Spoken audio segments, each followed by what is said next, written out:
people had, the meme of watching Henry Cavill and Ben Affleck, sit in an interview and having Ben Affleck's face, look so sad and depressed, and it, zooming in on his face, womp womp, he's so depressed about this movie. But yeah, it had a lot of negativity, and I don't think that Secret Life of Pets had any real negativity. I mean, it's a kids movie. I personally didn't think it was that good. I'm also not their target audience, so I would think that in general, the kids would want to go, and parents will take them to go see goofy movies that look like that they could possibly make them laugh too. And there was really no negativity of saying that it was bad. I didn't hear anything negative about Secret Life of Pets. I myself actually did go see it in theaters, and I regretted it. And we actually went to go see another movie, which was Ghostbusters, the new female Ghostbusters, to try to make up for it. And it was a little better than Secret Life of Pets, but still not a great movie either. But in general, I could see why Secret Life of Pets grossed more, is just because there wasn't negativity, and there was just so much negativity around Superman, or Batman vs. Superman. Well, either way. Well, one movie we definitely did want to touch base on that was still out in theaters was indeed the movie Beauty and the Beast, which we both got the privilege to see, and have you seen it? How many times have you seen it so far, be honest? I've only seen it once. Oh, you've only seen it once? I thought that, okay. Because I thought that there was a conversation that we had that you were going to go see it again. So I probably will. I haven't gone. I went to Power Rangers last week instead of seeing it again, which I was fine with because I wanted to see Power Rangers and I liked it. It was a good movie. It wasn't awesome. There was definitely some things that I was like, okay, really, okay. But it was just total nostalgia to me. So, I legit, got up and, I was like, yeah! Especially when the Go Power Rangers, their Zords. I was like, that's what I want. I want that song. I was upset, I think you were as well, that they only Jason got to say it's morphin' time. And I was like, come on, we all want it's morphin' time. Right.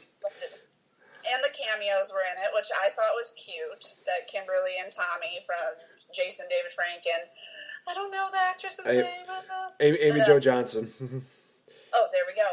They both got to be in it.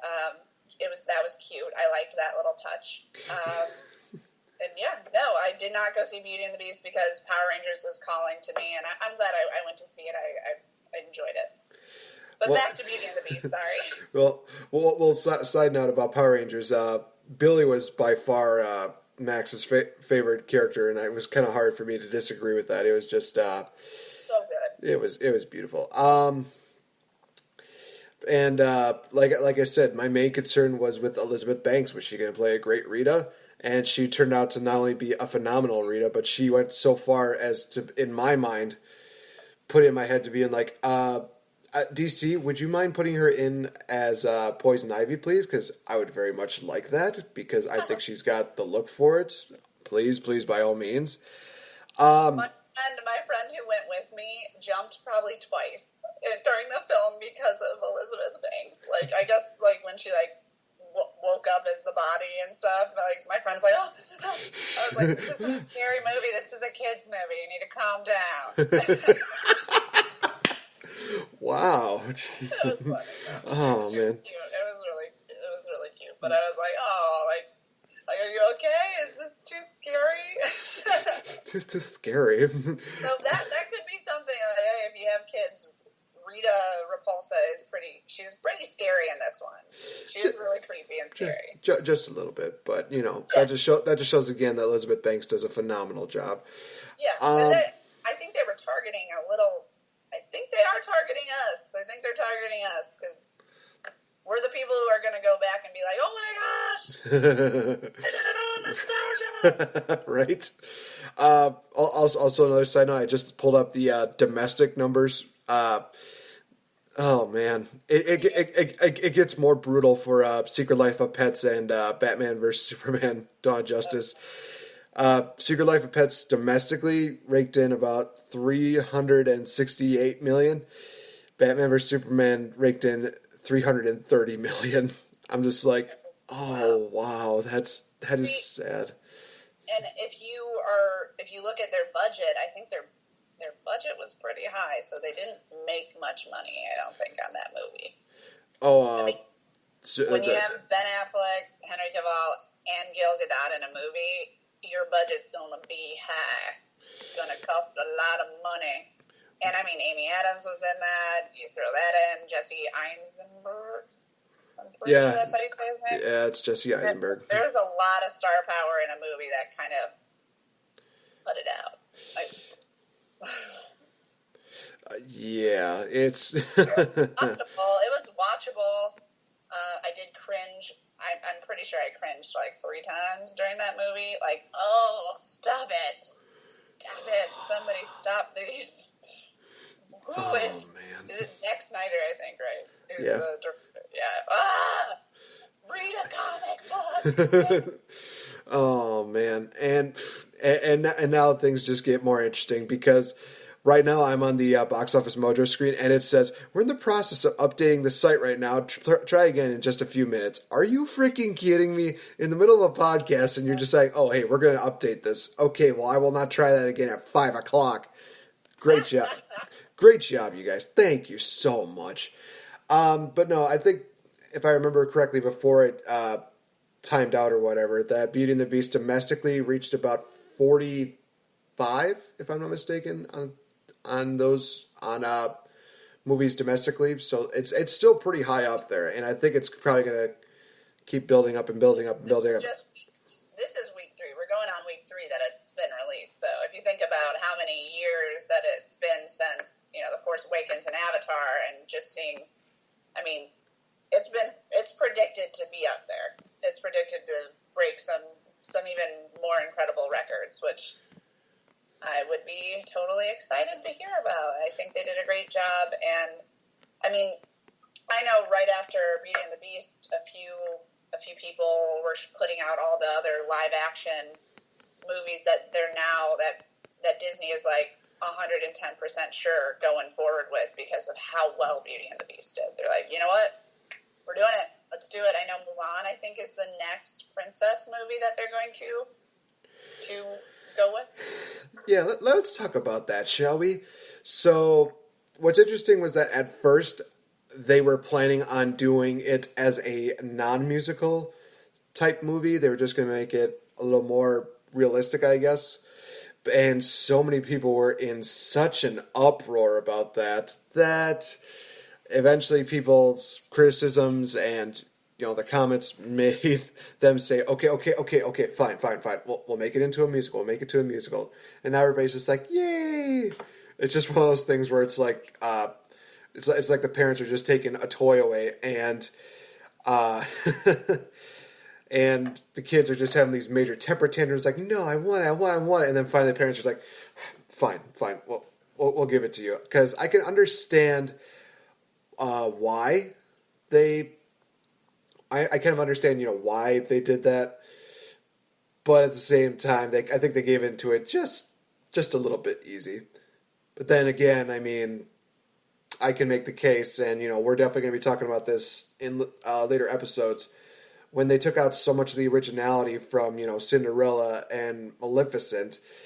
Sometimes it doesn't always work out too well. And again, I'm not trying to hate on both those movies. It's just one of those things where it's like they try going off a different than the original, and it doesn't always work out the way that they'd hoped.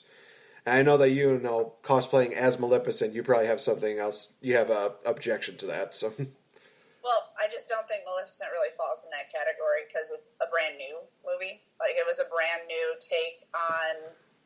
They basically, what Disney is now attempting to do is really humanize their villains. I think it's a cool concept.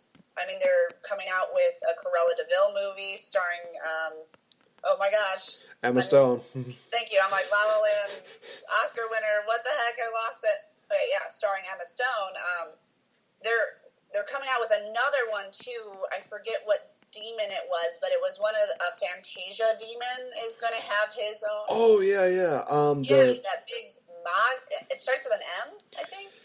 Oh, gosh. I know exactly who you're talking about, and I know that there were rumors about that, too, but... Yeah, but... Damn, I forgot his name. I think those movies of them kind of almost rebooting and telling just like a prequel story to their big princesses and princes stories I would keep in a different category. So I wouldn't call Maleficent not having music in it like being untrue to Sleeping Beauty, because I don't necessarily feel like it was the story of Sleeping Beauty. I felt like it was the story of Maleficent. We followed her the whole time. We didn't hardly even get to see much of Sleeping Beauty. Thank goodness, not one of my favorite princesses. She's sleeping for half the whole movie. Thanks, but no thanks. So I wouldn't categorize Maleficent in the, like, oh, if it had more songs, maybe it would be better, because it was kind of their original take on let's describe how this evil person, and it did well enough that they are talking about a Maleficent 2, a sequel. So it did decent for what it was. I do think Cinderella, though, is exactly what you said. And for them to be like, give in to, what did Cinderella make? Kind of negative, not very good for the public. Tried to kind of add the instrumental versions of the songs and tricked us all thinking that they were going to start singing, but they never did. And then you look on the other spectrum, Beauty and the Beast, breaking all these records, already almost overtaking the original. Disney doesn't need to be persuaded by people. They're going to be persuaded by money. And the fact is that category, Beauty and the Beast, adding the songs, Jungle Book, adding the songs, all of that, people liked. Because guess what? People like the originals, and they love the originals for the tunes that they know. We want stuff that we know. We want to remember it. We want to bring back those happy times that the cartoons caused us. But yeah, I like the updates. I love the backstory about Belle's mom. Love that. Super sad, super depressing. Loved it. I love the backstory of the Beast. I love you giving me more information. Add to the story. Great. Don't change the story. Add to it. And keep those damn songs.